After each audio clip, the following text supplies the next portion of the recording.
तभी मैं सोचूं, मौसी कल रात को ऐसी बूझी बूझी बातें क्यों कर रही थी। यस मौसी, क्यों बुलाया हमें? अरे कृष्णा भारती आ गए। आओ बैठो बच्चों बैठो। अरे वहाँ कहाँ बैठ रहे हो, यहाँ मेरे पास बैठो। आपके बेड पे? हाँ मेरे बेटे। अरे आप तो बैठने नहीं देती थी। आओ मेरे बच्चों। बड़ा प्यार आ रहा है आज है? I am so funny. अरे क्या किया मौसी, इधर तो काटे। यही बताने के लिए तुम्हें बुलाया था कि जिंदगी कांटों से भरी है। अरे जिंदगी नहीं, अब तो कूले भी कांटों से भरे हुए हैं मौसी। अब भारती निकालना।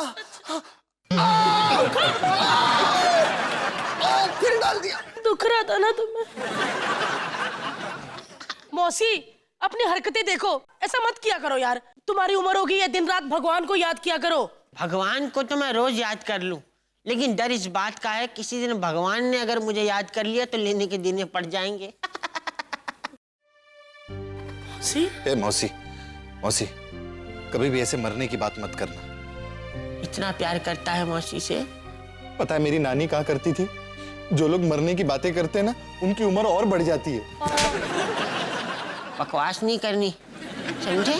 मेकअप लगा के जवान दिखती हूँ, लेकिन अंदर से मैं बुढ़ा गई हूँ। मौसी क्या हो गया, शाम को सच बोली जा रही हो? बेटा अजीब अजीब से ख्याल आते हैं। ऐसा लगता है जैसे जैसे मनीष मल्होत्रा मेरा कफन सिल रहा हो, जैसे सलमान मेरी डेड बॉडी नहला रहा हो, जैसे जॉन और डीनो के बीच में मेरे को फंसा के चिता में आग लगा दी गई हो। पागल है, जॉन और डीनो को लकड़ी बुला रही है? हरमन बुरा मानेगा, उसका भी नाम लो। अच्छा जी, अपने दोस्तों के नाम बोल दिए। और नील नितिन वो हर बार ही रह जाता है बेचारा। सही बात है, टाइगर का भी सोचना। सॉरी बेटो सॉरी। आप टेंशन मत लो मौसी, कुछ नहीं होगा, सब ठीक होगा। एक बात बोलूं, कुछ भी हो, लेकिन मेरी इंस्टीट्यूट के सबसे प्यारे बच्चे हैं कृष्णा, भारती। मेरे बच्चों जीते रहो, खुश रहो। मरने की बातें मत करो। मौसी उठो, देखो जिसे देखकर तुम उल्टियां करती थी, आज वो तुम्हें हाथ लगा रहा है। रिएक्ट करो, बस कर, बस। हट पीछे। मौसी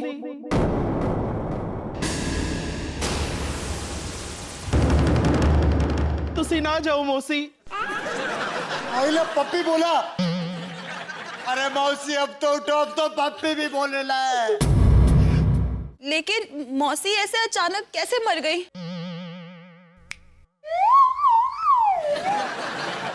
अचानक नहीं मरी, दीदी बहुत दिनों से मरने की प्रैक्टिस कर रही थी। मैं जब भी इनके कमरे में जाता था रात को, ऐसी आंखें बंद करके लेटी होती थी। वो पागल, मौत हमेशा अचानक ही होती है। अपन को लगता है मौसी ने पक्का सुसाइड किया रहेगा। चुप कर, तूने सबको अपने जैसा समझा है क्या? एक बार ये भी गया था सुसाइड करने, रेलवे ट्रैक पे। आती हुई ट्रेन को देखकर ऐसा प्रेशर बना कि रेलवे ट्रैक पे हल्का आया, ट्रेन वहीं पे रुकी। कहती है पहाड़ कौन सा आगे आगे। चलो मौसी की तलाशी लेते हैं, जरूर हमें कोई ना कोई सुराग मिलेगा कि मौसी मरी कैसे। सुराग मिल गया, अरे सुराग मिल गया, ये देखो। सुराग नहीं, वो नाभि है। मोना का पर्स। किस्सू, मेरी घड़ी, तुम्हारा लॉकेट। मेरा लॉकेट? अरे मैं चाहता हूँ मौसी 1 मिनट के लिए उठ जाए, 1 मिनट के लिए। 1 मिनट के लिए क्यों? ताकि इसी तबीयत से मारूं मैं, चोर नहीं कहीं की। मेरी अंगूठी।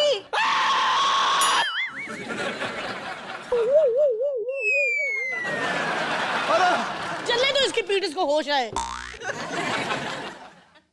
चोरनी नहीं बोलना, मेरी दीदी को चोरनी नहीं बोलना।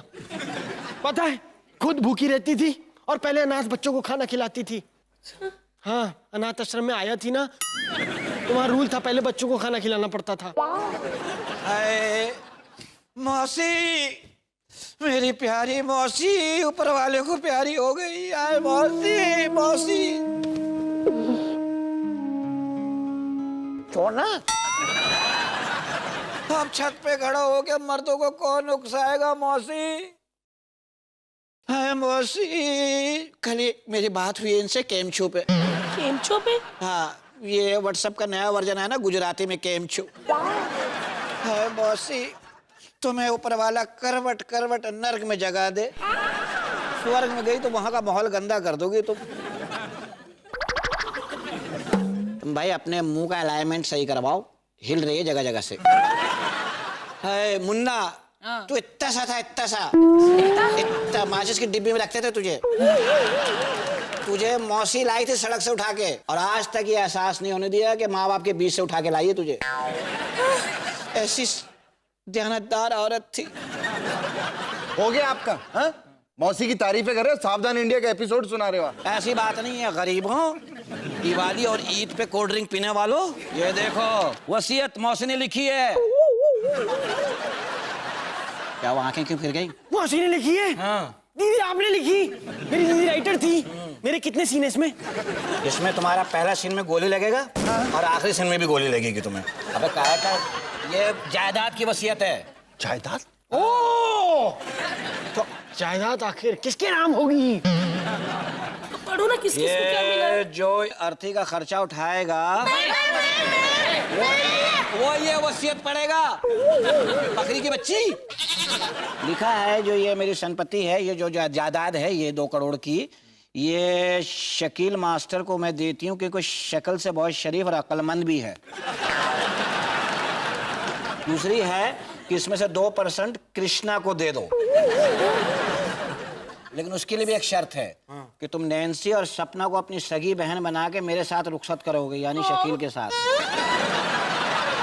अच्छा ये तो वसीयत है। मेरे पास एक ऐसी चिट्ठी है जो मौसी लिख कर गई थी, इनकी अंतिम इच्छा की चिट्ठी। सच? सुनाओ सुनाओ। इसमें लिखा है मौसी ने कि मैं अपनी सारी जायदाद शकील के नाम करती हूँ। बस यहीं फाड़ दो, खत्म हो गया बात। रुक जा बेटा, रुक जा। ऐसे बुड्ढे होते हैं घुसर खाने में गिर के मर जाते हैं। सारी जायदाद मैं शकील के नाम करती हूँ, और तुम लोगों को यह भी बता दूं कि शकील जो है वो तुम लोगों का मौसा था। क्या? चल चल चल, ये औरत झूठी भी थी। चल। मेरी जीजा जी। हाँ घुस जा साले, घुस जा मेरे में। आगे मेन चीज पढ़ने दो। मुझे पूरा यकीन है कि शकील मेरी 2 करोड़ की जायदाद बेच के सबसे पहले कृष्णा का कर्जा चुकाएगा। हाँ तो दे दूंगा, क्या होगा, 250-300 रुपए के लिए मरा जा रहा है कमी। हाँ, कृष्णा का कर्जा जो कि है 1,99,99,995 का। और बाकी जो 5 रुपया बचेगा उसमें से शकील तू शीशा जरूर खरीद लेना और अपना मुंह देख लेना, और ईमानदारी से सबको बता देना कि तू कहीं से भी 2 करोड़ का मालिक लगता है क्या।